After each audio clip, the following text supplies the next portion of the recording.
FNAF! This is the end. I hope, maybe, I think.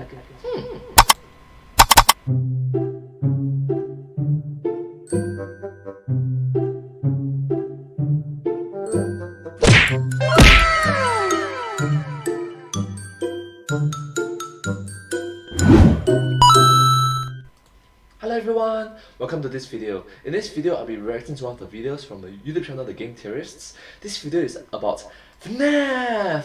Five Nights at Freddy's. So yeah, it's gonna be a very long video. I hope that you don't mind. Please forgive me.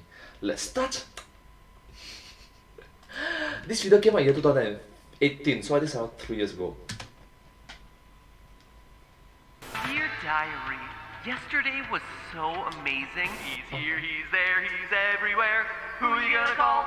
Psychic friend Fred. Second friend Fred. Time you'll have to keep up with me. Oh, never mind. Is the purple man the phone guy? Exotic. But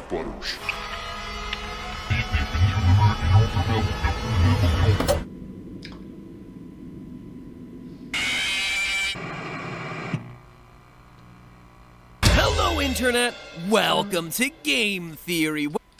Wow, the intro is quite unique, interesting. And yeah, hello. Well, yes, that's right. Where, before we close the book on our final FNAF theory, Final FNAF theory, yeah, final, yeah. They'll still be making FNAF videos in the year 2021, so. it's time to open the book on new Back to School merch. Thank you so much.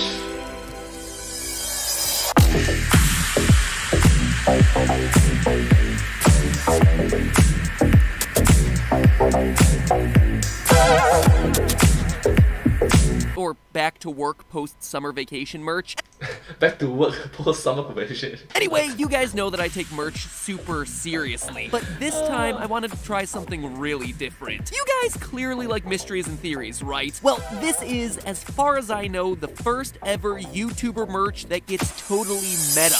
That's right, I have personally made a real-world mystery for you to solve alongside the rest of the theorist community hidden inside of this round of merch. This first one isn't too hard. It's about a 5-step treasure hunt, but it's something I'd like to do moving forward with all future merch pushes, so, you know, if this one gets you warmed up, future ones are gonna get real serious. Oh, and of course, there's a real-life reward to the first 100 people who get to the end of this little treasure hunt. They're gonna be in the same group as the people with the golden coins from last merch push, so, you know, rewards are coming. We're keeping track of this stuff. So, where could these clues be hiding? Well, let me show you what I got. This time we worked with the factory for 4 months to have a specialty fabric made for our t-shirts. This isn't just your typical ink some stuff on a shirt merch. It is all built into the fabric itself. It comes in Genocide Run or Pacifist Run editions. Or you can be a total completionist and get both. Also, since it's back to school season, we made a new heavier duty backpack. Like, Super completionist gets both. Oh gosh. this thing is solid. It is loaded with tons of pockets and places to store pretty much everything you own. It is rugged enough to hike up a mountain, or let's be serious, more likely to be loaded down with 5 AP textbooks and dragged between convention halls at Anime Expo. Yes, I was thinking of that, you know, just filled with the nerd stuff and the geek stuff and the stuff.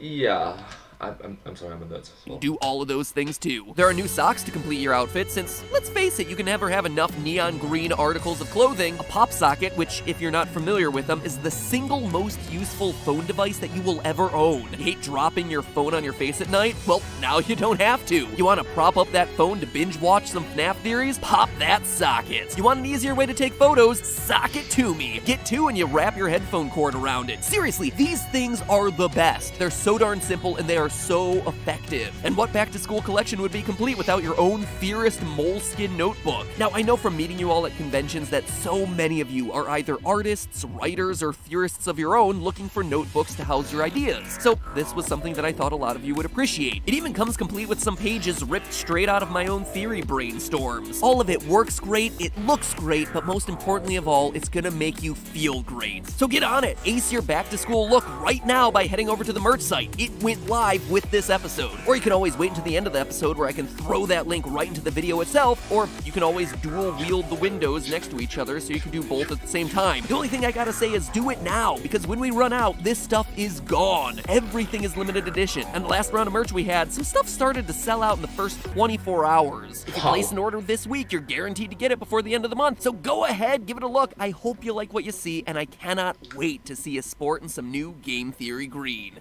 By then, I remember they already reached more than 10 million subscribers already, so congrats! Yeah. Now then, let's wrap up FNAF, shall we? Even though this is part 2 of the timeline, we've still got a lot to cover, so in the words of Phil DeFranco... Wow! Did he just say, wrap up FNAF? Seriously? Seriously? I mean, seriously? That was very ambitious back in 2018. Wow, even though it's part 2, still, that's very ambitious. Oh gosh. Let's just jump into it. When last we left things, we'd covered everything up through the second Freddy Fazbear's Pizzeria location. Things like why the missing children's incident must be the first event of the timeline, the identity of Golden Freddy, why Circus Baby's Pizza World has to come earlier in the timeline than most people expect, and a quick review over how Michael Afton is the crying child from FNAF 4. But all of that left us with a big question. If Michael Afton is the crying child who gets himself bit, then how is he able to come back later in the timeline for games like Sister Location and Pizzeria Simulator? Well, this is where the books once again come in to give us the solution that no one would have predicted. You see, at the end of FNAF 4, we get the lines, "We are still your friends. Do you still believe that? I will put you back together." We've never actually established who speaks those words. Ultimately, the best guess that we had was the puppet. But here's the thing, it can't be the puppet. Based on this, my final and best timeline of events, William hasn't killed Henry's daughter yet. The puppet isn't possessed yet. Instead, that line is more likely coming from William. It's him making a fateful promise to his dead son. I will put you back together. The thing is, he takes that promise a lot more literally than any of us would have ever suspected. He is The animation just went plug in. Yay! I mean, seriously? What? literally promising to physically put his son back together as a robot. And we know from the final FNAF novel, The Fourth Closet, that William in that story is obsessed with bringing life to these machines. And even more importantly, we know that in Scott's vision of this world, robots who think they're human and don't realize that they're robots is a real thing. A huge twist at the end of the final FNAF novel is that the main character, Charlie, Henry's daughter, is actually revealed to be one of these sorts of robots. And not just a single robot, mind you. Charlie is one in a series of 4 robots. That's what the title of the book is referencing. What? That means there's multiple different Charlies as a robot?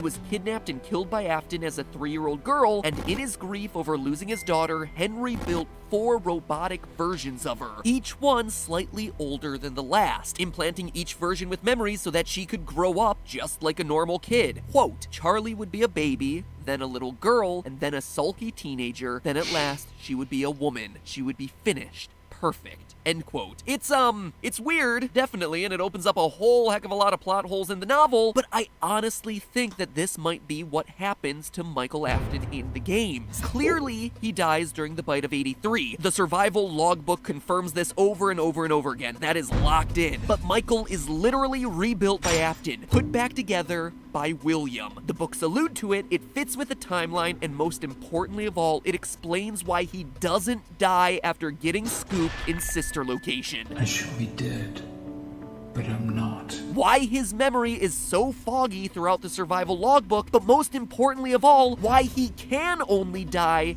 through fire. Have you ever stopped to consider that? Michael Afton lives through getting himself scooped at the end of Sister Location, but passes on just like all the other animatronics at the end of FNAF 6, when the remnant in his body is burned away. Remember, based on our timeline, William Afton has already seen his daughter die in Circus Baby, and has also probably seen that her spirit possesses the suit. So he knows it's possible for a living spirit to be inside these robots. It actually might be why he sends Michael down to explore Sister Location in the first place. Father, It's me, Michael. I did it.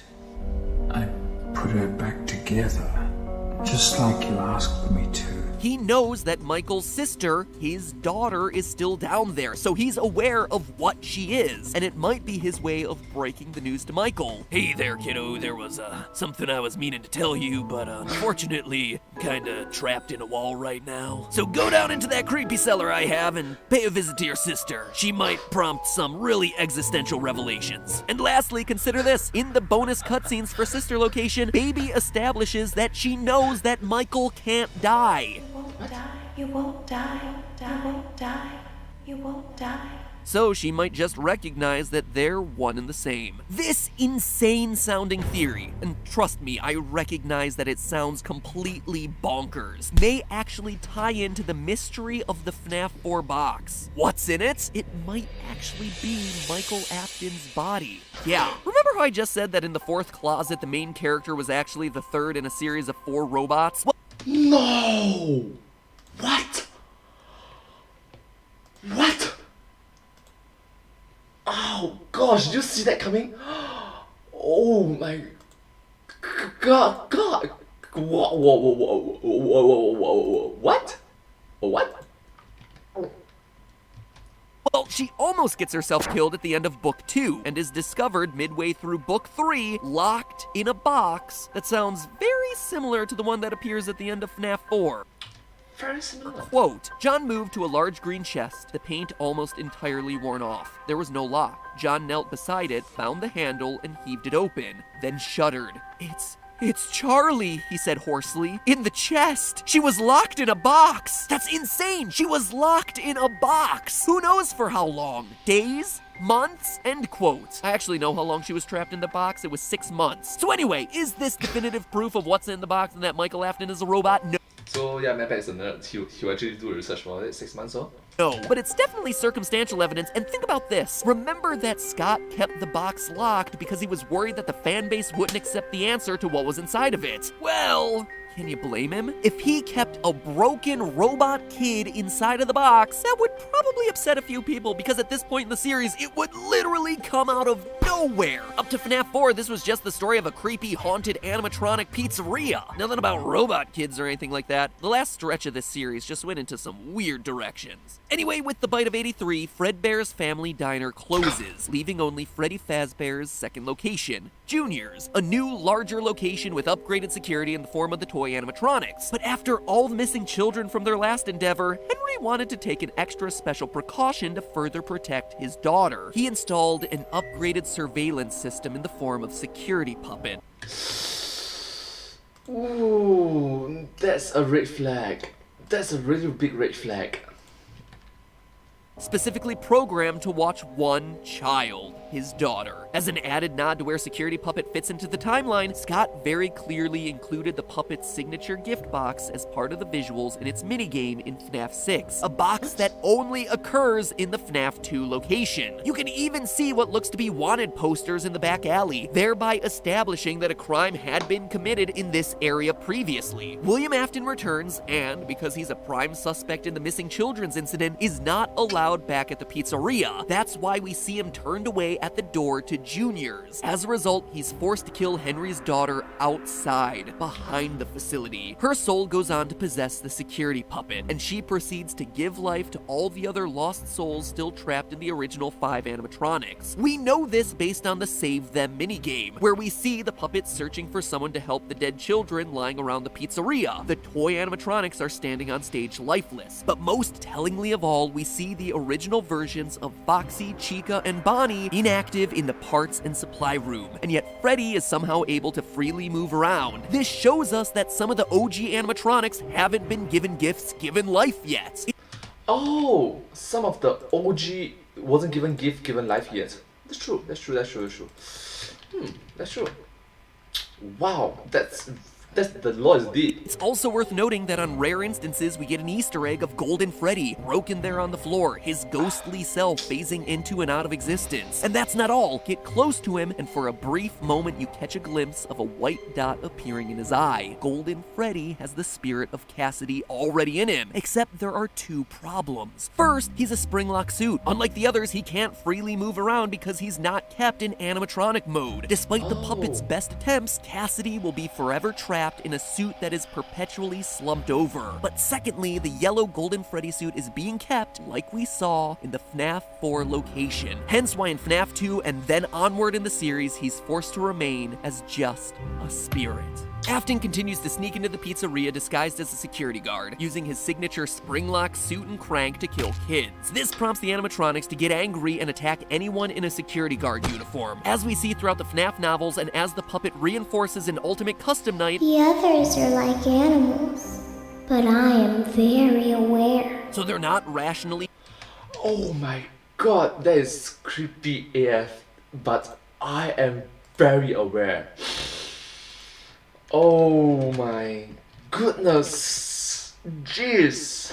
Oh my gosh, that is creepy. That is weird. Thinking, which results in night guard turned day guard Jeremy Fitzgerald getting his frontal lobe bit in an event known as the Bite of 87, and henceforth animatronics are no longer allowed to free roam in the restaurants. In total, another 5 children die in the FNAF 2 location, again shown through the Save Them minigame, before the place is shut down and the toy animatronics get scrapped, since, let's be honest, they were all kind of crap at their job anyway. But more importantly, it's at this point that Afton realizes the power of children's souls. It's here where he first sees the animatronics moving freely, possessed by the spirits of the dead children and activated by the puppet. And here, through the end of the series, his mission changes. He's no longer just killing kids. He's now looking to actively harness that power for himself so he can be immortal. It's a goal that he expresses in the 4th closet. Quote, "You killed them. They died in the suits. Their bodies were bound inside along with their souls. The spirit follows the flesh, it would seem, and also the pain. If I wish to become my own immortal creation, my body must lead my spirit to its eternal home." This affects all his future actions in the series. So That is, if you think about it, that is really not good, isn't it? Wow, goodness. Jeez. when the withered animatronics get sent back to the FNAF 1 location for storage and the possible reopening of the pizzeria, William tracks them back to dismantle them and discover their power. This leads to the cutscenes from FNAF 3, where William systematically lures the original animatronics to the back safe room one by one, only to dismantle them. Before, these cutscenes seemed super random. It just seemed like him trying to get rid of the animatronics for reasons. But now, thanks to the novels, we actually know why he did it, to dissect the robots and experiment on them. And it's these experiments that end up producing the funtime animatronics. One big lingering question mark of the series was the nature of the funtime animatronics deep underground during Sister Location. How were they alive? Were they possessed by more dead kids? Well, we finally have our answer there, courtesy of Candy Cadet and the Fourth Closet. Now, back in FNAF 6, Candy Cadet's stories were a bit of a mystery. Each one had to do with 5 things becoming one thing. 5 keys melted together, 5 orphans sewn together to fit into Oh my god! Harry Potter, Batman. one coffin, 5 kittens sacrificed and then combined to fit into one shoebox. It seemed like it was referring Puma. to Ennard, the amalgamation of all the other animatronic parts, but the math was always kinda wonky. Ennard consisted of Baby, Ballora, Funtime Freddy, and Funtime Foxy, which is just 4 animatronics. Maybe if you squinted at it, you would include the Bonnie puppet, but that seemed like a stretch. And as a result, we just weren't quite sure what was going on with those stories. Luckily, the release of the Fourth Closet has cleared this mystery up. Quote, a single figure stood still amongst the chaos, out of phase with the surroundings. At first, it seemed to be a man bent over a table, but as Carlton's head throbbed with waves of confusion, the man became a yellow rabbit, not standing over a table, but over 5 children, tied together as one. What? I mean, what? Why? Gosh, that's That's... He knew exactly what he was looking at. The endoskeletons of the original Freddys animatronics, welded and melted together, immobile and featureless, and still inhabited by the spirits of the children who had been murdered inside of them so many years ago. Still filled with life and motion and thought, all trapped, all in terrible pain. End quote. No. So in the FNAF 3 cutscenes, we see William dismantle the animatronics. From there, he melts down their endoskeletons to discover the secret of their everlasting life. He then uses this molten spirit metal, remnant, to infuse life into his new creation. This remnant with the soul energy in the games, it's just sad. The funtime animatronics. Quote again. The table's surface was glowing orange and the hot metal hissed. William took a syringe from the woman's hand and thrust it into the squirming thing forcefully. He drew the plunger up, holding the needle steady as the syringe filled with molten substance. He staggered back toward the bear. The man again pried open the heavy chest plate of the standing, broken bear, then carefully inserted the syringe he held directly into the chest cavity and began to press the plunger down. What this and the Candy Cadet stories tell us is that the Funtimes weren't just possessed by new kids, they were created from the remnant of the original 5, fused together into one chaotic, confused spiritual mess. Like Ennard said from his original teaser for Sister Location, there's a piece of me in every body. From those experiments, William is able to open Circus Baby's Entertainment and Rentals. That's true. There's a piece of me in every body. Gosh. The underground facility from Sister Location. Using Remnant, he brings life to animatronics specifically designed to lure and trap kids so he can have more test subjects for his experiments. He then rents the robots out to special events and other locations. Why isn't there a Funtime Chica in Sister Location? Simply because she's rented out. We see this hidden in the source code to Scott's website around the time of Sister Location's release. Chica's party world is a separate location, a client of Afton Robotics, and as such, she's not being kept underground with the rest of them. That's why she's gone, only to then reappear in FNAF 6 and Custom Night. But there was one thing that William Afton didn't anticipate in all his plans: the spirits of the children wanting revenge. Now that they were freed from their animatronic prisons, they corner William in the safe room of the first Freddy Fazbear's restaurant, forcing him to hide out in the Golden Bonnie suit, which snaps shut, almost killing him, but not quite. It just transforms him into Springtrap. The restaurant seals the safe room and everything inside to escape liability. The previously mentioned safe rooms are being sealed at most locations, including this one. To me, this seems like the actions of Henry. Who else would seal a bloody, living body in a hidden room in a pizzeria? Henry seems like the best bet, but we can't know for sure. Regardless, Afton is locked back there until the year 2023 when Fazbear Fright opens. 2023, in year 2023. That means I just hope that is after the whole global pandemic stuff. So yeah, right now it's in year 2021. The phone dude discovers the hidden room and sets Afton, now Springtrap, loose once more. From there, we know pretty much everything else. Springtrap haunts Fazbear Fright only to have it burned down. It seems to me that this again was Henry's doing. The ultimate Custom Night Samurai cutscenes symbolize their relationship. William Afton is the fox and Freddy is Henry, the bear of vengeance. The last line of dialogue in these samurai cutscenes says it best: I will pursue the fox. I will find him in whatever land he has fled to. It is my destiny and it is his. Throughout the games, Henry is constantly trying to thwart William in escalating fashion. He starts by getting him kicked out of the FNAF 2 location. He then tries to get him arrested in the aftermath of the missing children's incident. He traps him bleeding and spring-locked in the walls of Freddy Fazbear's, and finally he sets him on fire not just once in Fazbear Fright, but a second time in Pizzeria Simulator. Meanwhile, the rebuilt Michael Afton, Michael version 2.0, searches for his dad to get some answers. He starts in Sister Location, meets Baby, but falls victim to the plot of the furious tangle of spirits held in the various Funtime animatronics. Gosh, this is a sad story. Together, they form Ennard and scoop Michael's body in an attempt to escape their prison. The scooping plan works, but Michael survives because, remember, he's a robot. Baby seems to know this based on her repeated use of You won't die, you won't die, you won't die. More in need of answers than ever before, Michael promises his father, I'm going to come find you.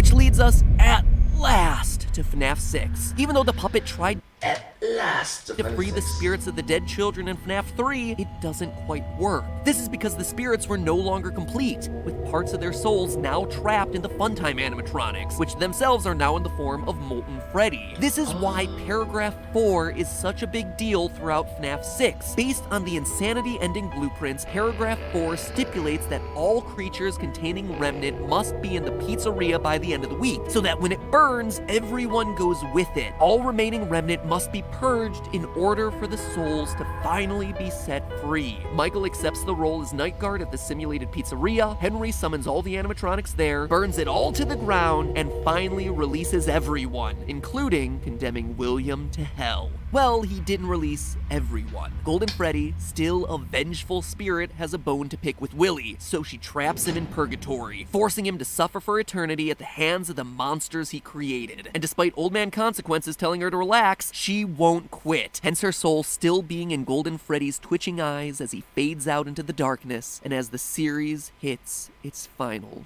notes. Did he just say as the series hit its final notes? Are you sure? Are you sure? Because you are making videos about FNAF in 2021. So... I don't know about you, but between these last two videos, I think that's about as thorough as you could possibly want. So there you have it, FNAF theorists. As deep of a deep dive as I can go, trying to answer as many questions as possible, all while putting things into an order that makes sense, while also accounting for as much of the evidence as possible. Is it a perfect timeline? No, but I don't think there can be. I think Mr. Hippo's custom night lines point us in that direction. I suppose if a person just wants to talk, then it's best to not announce that you're telling a story. Telling a story does come with its own pressures and expectations, I suppose. After all, if you're just talking to a friend, and there's no more expectations than if you were talking into the wind. Words by themselves aren't expected to carry, aren't expected to stick. But if you announce you're telling a story, well then, there'd better be a point to it all, you know? And conversely, at some True.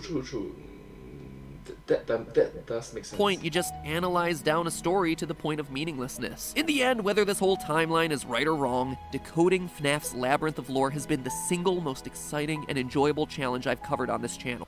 Wait, what? Do you just say exciting and enjoyable? What? You were like... Gosh.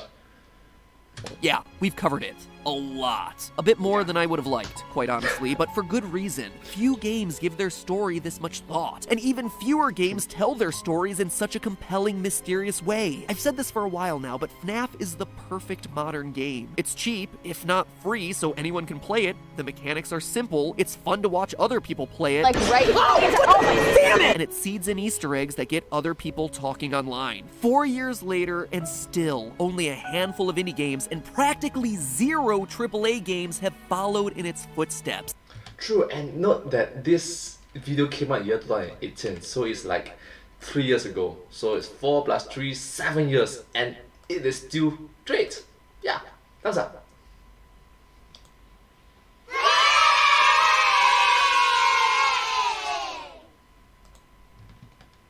Yeah, so awesome. Despite FNAF's massive success, and that, perhaps, is the single greatest and saddest mystery of them all. If this truly is the end, thanks God for an incredible ride and providing a game that has forever changed my life and this channel. But hey, that's just a theory. A game theory. Thank you for watching every single one of these videos. I watched. Thank you. Woo! Now that the FNAF mystery is solved, go out and solve my merch mystery. I'm not gonna be doing a theory on this one, so it is up to you to come to the solution. Remember, first 100 people to solve the mystery get a special prize. I worked really hard on this merch. I'm really proud of how everything turned out. I think you're gonna love every item that we're offering, so check it out. Click the link you see on screen right now to check out the merch store and place an order because supplies are absolutely limited. If previous campaigns have shown us anything, it's that things can sell out really fast, so if you're interested, check it out right now. So now if you'll excuse me, I'm so excited to do something other than FNAF. Wonder what Fortnite's up to these days. Season 5! Alright, yeah. Thank you so much for watching this video. This video came up from the YouTube channel The Game Theorists, and apologies that it's very long, but yeah, it's very interesting to know. Do watch more of their videos from YouTube channel The Game Theorists, and if you like my videos, please consider to like, share and subscribe to my channel, and comment down below if you have any issue with us. Do follow my channel as well, so it's like, share, comment, like, share, subscribe, comment, follow. Yeah. And I'll see you next time. But hey, that's just a theory, a game theory. Thanks for watching.